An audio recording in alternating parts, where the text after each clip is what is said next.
Now, CEO Safi is joining us over Skype from Kabul. He's a presenter for Shamshad TV. Well, CEO, welcome to Global Watch. First of all, we just had some reports saying, according to an U.S. official, that at least 5 rockets were fired at the international airport in Kabul and some other areas as well. What more details can you tell us about the rocket attacks? Who fired them and for what?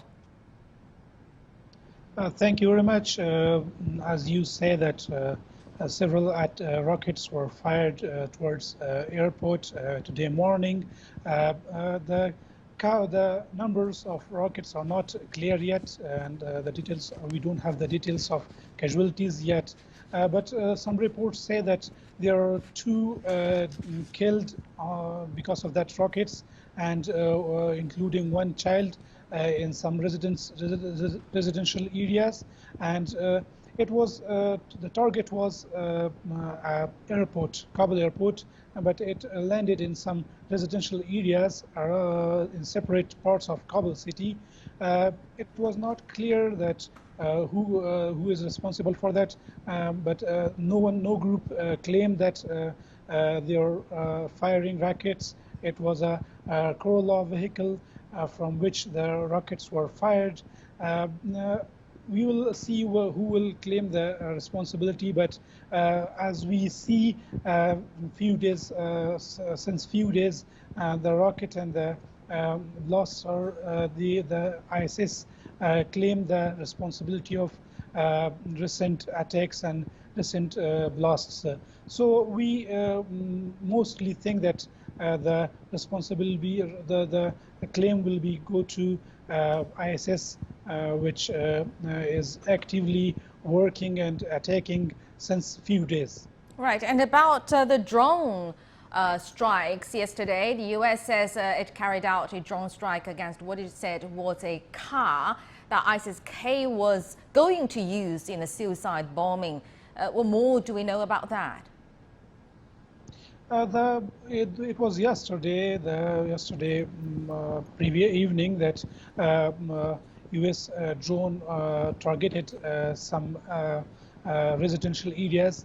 They claim that it was they targeted the ISIS members, but eyewitnesses and reports say that it was a residential area near airport, and the victims of that attack were a family members like 7 or 5 members of family, and they killed civilians. We don't know that.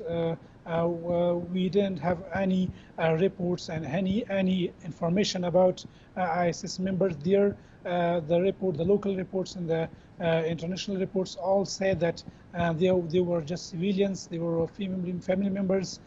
They were including children. They target a residential area. We didn't have any clue or any hint of any ISIS member. We don't know how they claim that they attacked a residential area. How they claim that they attack ISIS. We didn't understand that. Right, and the Taliban actually said the first drone strike the US launched against the ISIS-K violated Afghanistan's sovereignty. Has there been any similar condemnations of the latest strike? At first they said that it's a violation, but I think American and Taliban are on one page about ISIS. Both of them want to defeat ISIS and defeat their attacks and blasts. But for the second attack, or for the second U.S. drone strike, they didn't say anything about it. The spokesman of Taliban just reported that the U.S. forces or the U.S. drone strike targeted ISIS, but they didn't rejected or refused the drone strike. They just reported this attack, and they said that the attack was on ISIS members, which was trying to attack on Kabul airport, which has a plan to attack a car bomb attack on airport, but they didn't reject these attacks, or that attack was which was landed in a residential area yesterday. Right, and all those happened as the deadline for the withdrawal of foreign troops, which is tomorrow. Have you been hearing many flights taking off from the airport?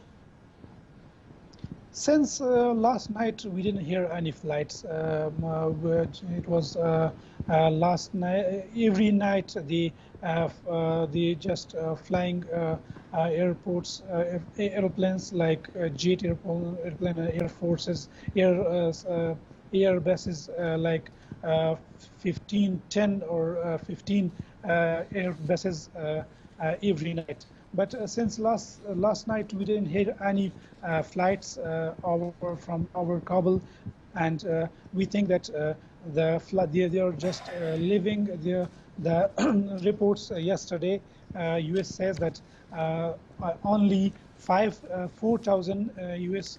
forces left in Kabul. They are just in Kabul airport.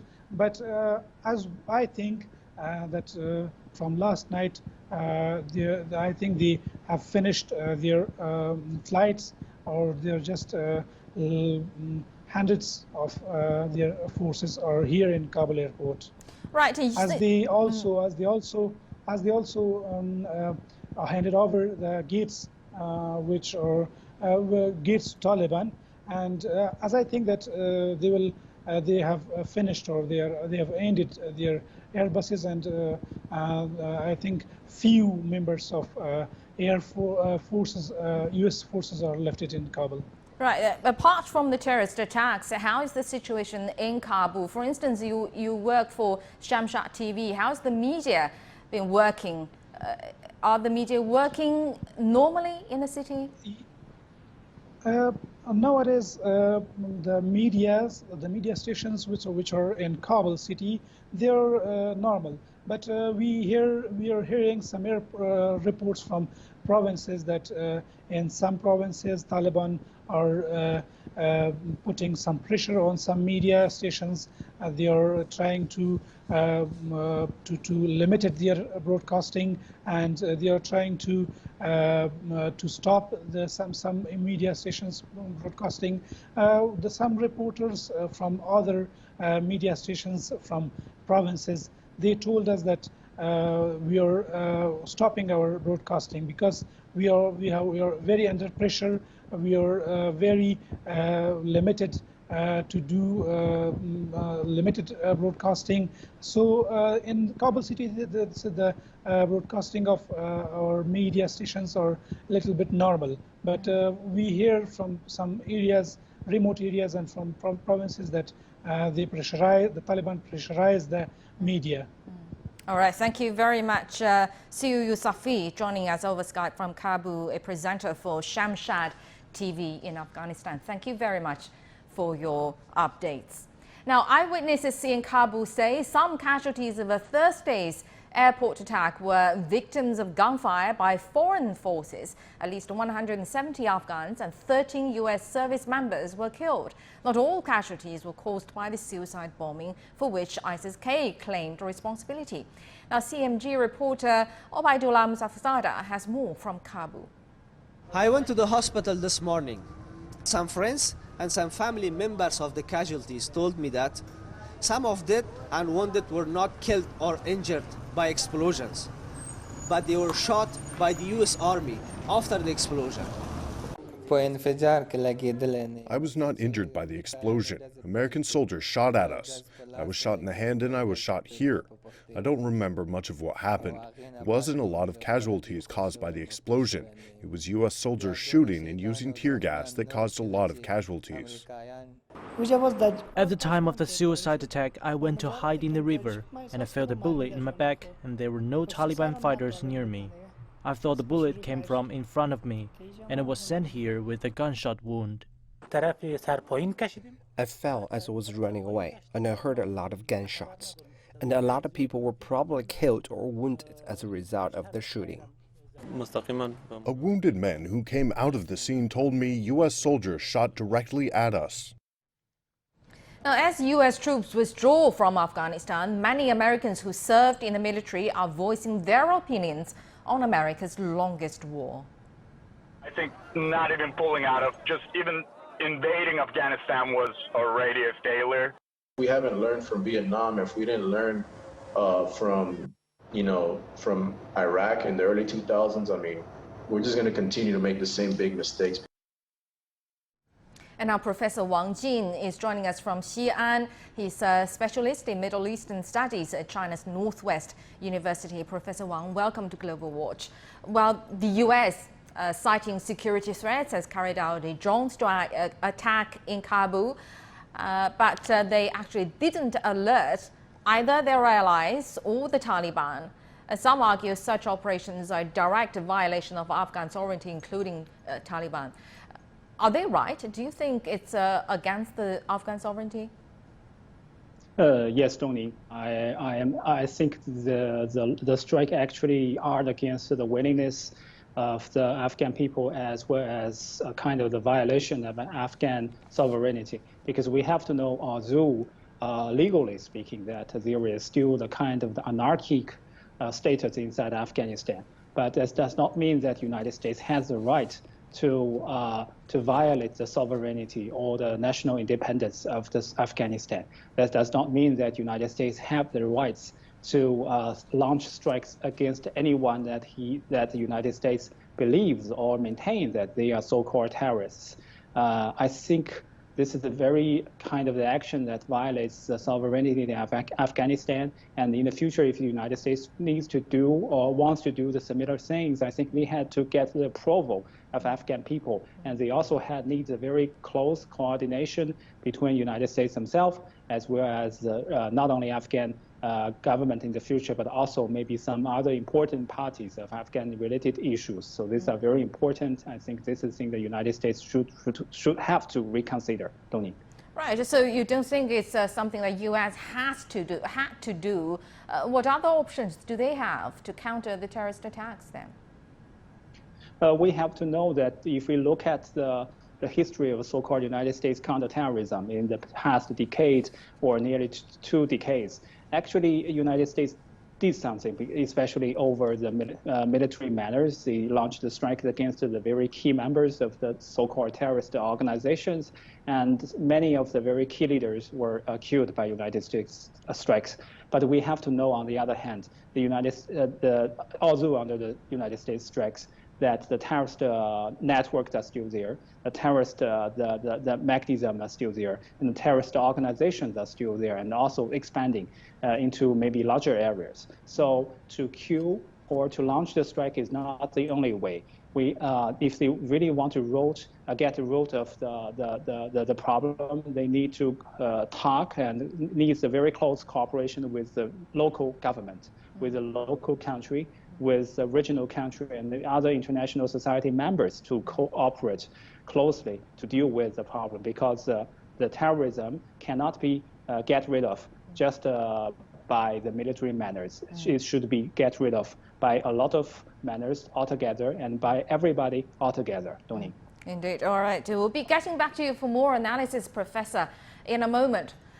Chinese Foreign Minister Wang Yi says the U.S. should be part of international efforts to rebuild Afghanistan. He made the remark to his U.S. counterpart Antony Blinken speaking by phone on Sunday. Blinken said the UN Security Council should press the Taliban to ensure a safe evacuation of foreigners from Kabul. Wang said a hurried withdrawal of the U.S. military may create an opportunity for more terrorism. The two also talked about China-U.S. relations. Wang said dialogue is better than confrontation and cooperation is better than conflict. And the Chinese foreign minister also urged the U.S. to stop politicizing the origin tracing of coronavirus. Blinken said that both countries have a responsibility to provide all necessary information. And we continue our discussion with Professor Wang Jin. Professor, Chinese Foreign Minister Wang Yi is calling all parties, particularly the US, to guide the Taliban in areas such as governance and provide much-needed economic and humanitarian assistance. If Afghanistan is to become stable and secure ASAP, why is a multi-pronged approach needed? I think the multiple approach is very key to help pacify the tension inside Afghanistan, and also to help Afghanistan government establishment as well as the Afghan people in the future. Because the multiple approach is the only way to make consensus between the different Afghan issue-related countries, and it is the only way to help to bridge the different gaps of all the international society and gather the support and help willingness of the international society to make the assistance to Afghanistan more effectively and more rapidly. So I think China's suggestion is to hope that United States and other Afghan-related issue-related members that should sit down and should cooperate more closely and share the information all together to help Afghani people, but with the principle of Afghan-owned, Afghan-led principle that is always claimed by China. Dongning. Right, and the US has been warning about more terrorist threats after the ISIS-K's attacks. What security challenges do you think Afghanistan might be facing now and in the immediate days after the US finally withdraws?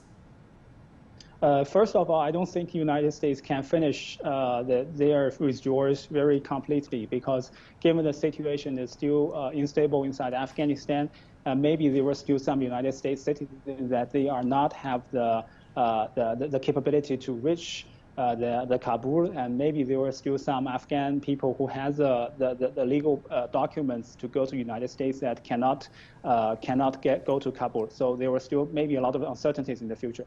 But the security situation, as you say, you are right that it's still very fragile, especially inside Afghanistan, because first of all, there is legally, as I say, there is no Afghanistan government. The Afghanistan government is still in the process of organizing and the formation. And meanwhile, we see a lot of the terrorist groups, especially ISIS-K, they are preparing more to launch more attacks against the Afghan people as well as the foreigners inside Afghanistan.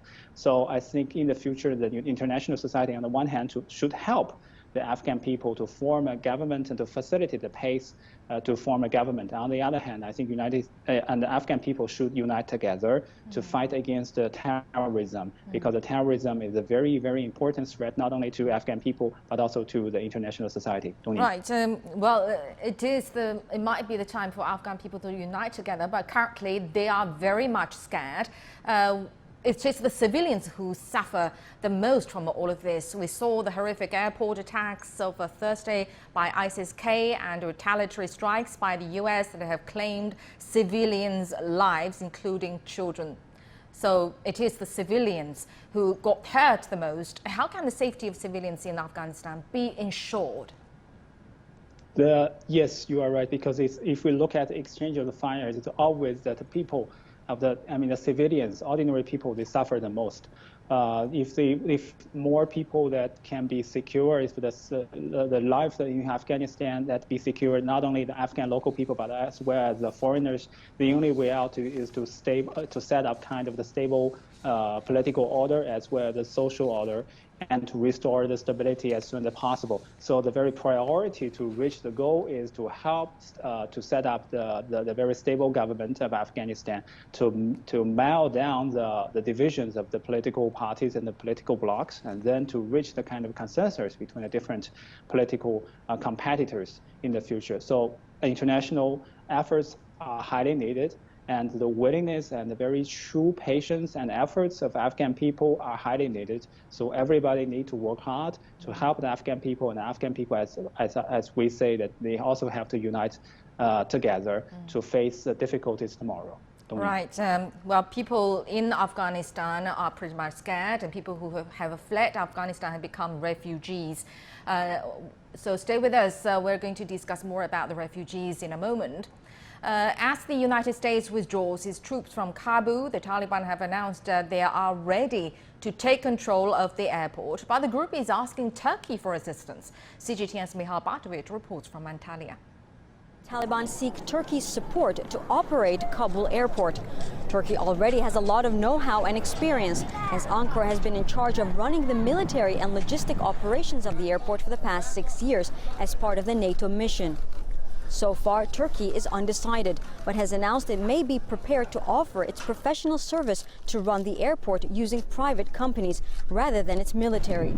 The offer comes with a condition. The Taliban want to control the security of the airport, a factor that has been concerning for Turkish President Tayyip Erdogan.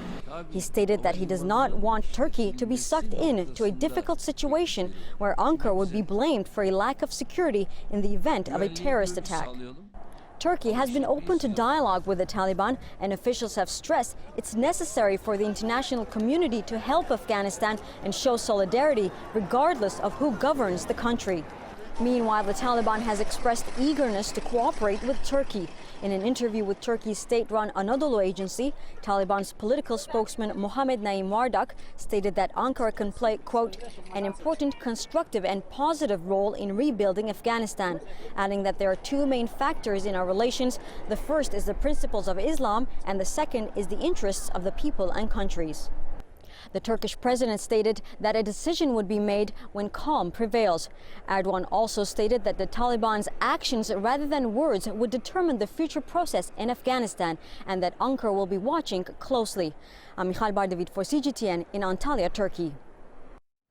Well, we have more on the Afghan people who are fleeing their country. Stay with us.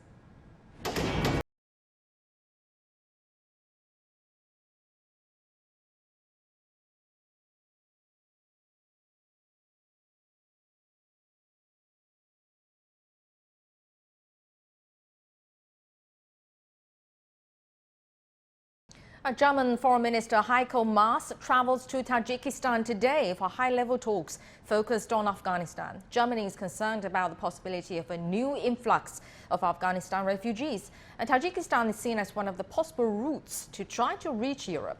CGTN has gained exclusive access to the Tajikistan-Afghanistan border, from where Alyosam Lankovic reports. Somewhere behind these mountains is the Afghanistan border. That's where we are heading this morning. After a 5-hour drive from the capital Dushanbe and a meeting with Tajikistan's secret service on the border town of Kulob, we've reached it. We are driving along the river Panj, which is effectively the border between Tajikistan and Afghanistan.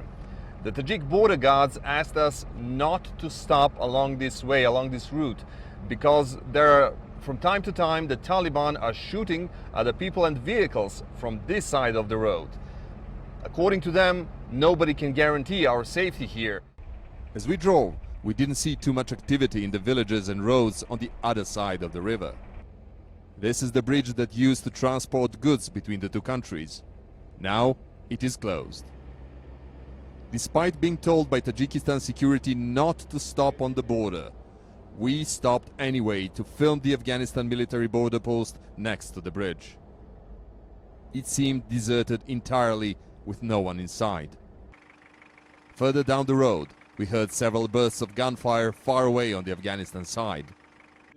At the nearby village, we spoke with its head, who tried to convince us that all is good in that area.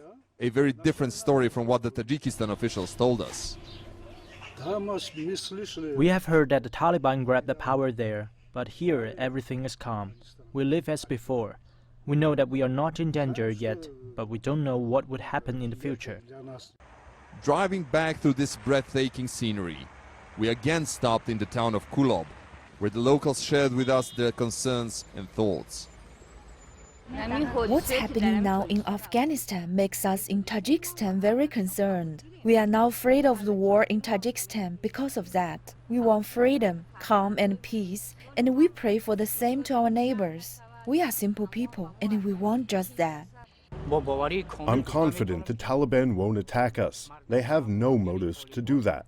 I'm not afraid. I worked in Afghanistan for 3 years. The Taliban don't want war, they want peace. The Tajikistan government doesn't share that opinion, as it's recently started joint military drills with the Russian forces along the border with Afghanistan. Alyosha Milenkovic, CGTN, at the Tajikistan-Afghanistan border. Well, Afghan refugees are holding protests in India for the 8th consecutive day, and they have yet to receive refugee status. CGTN's Ravinder Bava is joining us from Delhi. So, Ravinder, what more can you tell us about those protesters' demands? Well, the protest has now become much more organized. It started last Monday, and as you just mentioned, it's the 8th day. Now what is happening here is that during the day there are many more people, and in the night they are taking turns as smaller groups to stay back here with their children. Women, men, all of them are staying back. They are sleeping on the streets here despite the heat and the mosquitoes. And of course, there are no basic facilities like toilets. They will have to go out on the main street to use the public toilet. But still, the protest is on, and they are not willing to budge from here. They will continue this protest outside the UNHCR office to ensure that the UNHCR is going to give them a refugee status. The problem is that so far about 16,000 Afghan refugees in India have been registered with the UNHCR. The rest are still struggling, whether they came 10 years back, 6 years back, 4 years back, it doesn't matter. Even those who have just come during this present exodus, they have not received the basic refugee card, and they are demanding that they should be given the refugee card. They should be given a letter of support so that they can now seek asylum somewhere else in some other country. So that has been the basic demand from day one. UNHCR has not come out, and only on the first day they had come and met them. UNHCR has given them the option of registering online and applying for this status. But of course, all this will be subject to whether they meet all the different guidelines and whether they meet all different rules, these applications, whether they come under those rules. So that is yet to be seen. But definitely nothing really happening from the end of UNHCR, although the protests are on, and the Afghani nationals who are living, refugees who are living here in different parts of Delhi or in nearby places are also joining in. So this place is actually full of people during the day. In the evenings it gets a little, the crowd gets a little slimmer, and by night they are taking turns in continuing the protest, staying here, keeping their presence on the spot. Dominic. Thank you very much indeed, Ravinder Bava, reporting from Delhi in India. And now about the refugee issues, let's continue our talk with Professor Wang Jin. Professor, the UN has called on Afghanistan's neighbors to keep their borders open for refugees. Many countries like Turkey and Greece say they cannot take any more. So how should the international community handle the refugee situation? And also for the Afghans who did successfully flee, what difficulties might be awaiting them? I think on the one hand, if we look at the refugee problem, every country that with very warfares, with instabilities, they always had the problem of the refugee problem. Especially in the modern world, the refugees are not that difficult to go to the abroad and go to the other country, and become the very major social and political problem for the local government. So I think if we want to really settle the refugee problem, there were two ways. On the one hand, the international organizations and the local state government, they need to do something to help and assist the refugees, because the refugee came here with their families or they are alone. Maybe they do not have too much resources or the material to support themselves. So that's why they are highly needed. The legal documents issued, they really need the material support to them, and also a lot of other material to help them to find places to live and find food to eat and water to drink. So on the other hand, if we want to really resolve the the refugee problem fundamentally, we have to help Afghanistan to restore peace and stability as soon as possible. So that is why it's very important ways to help the refugees go back to their home and to diminish the numbers of refugees. So I think the two ways should go together hand by hand. And there were still, as you said, there were still a lot of people, maybe they have difficulties of leaving their homes, but if we really want to help them, I think the priority is to help the Afghan people to set up the government as soon as possible. The government should help restore the stability, restore the social order, and restore the political order as soon as possible. So this is the only way to pacify the tension. This is the only way, very fundamentally, that will help settle the refugee problem in the modern world. Tony. Thank you very much, Professor Wang Jin, specialist in Middle Eastern Studies at China's Northwest University in Xi'an. You're now watching Global Watch on CGTN. Still ahead.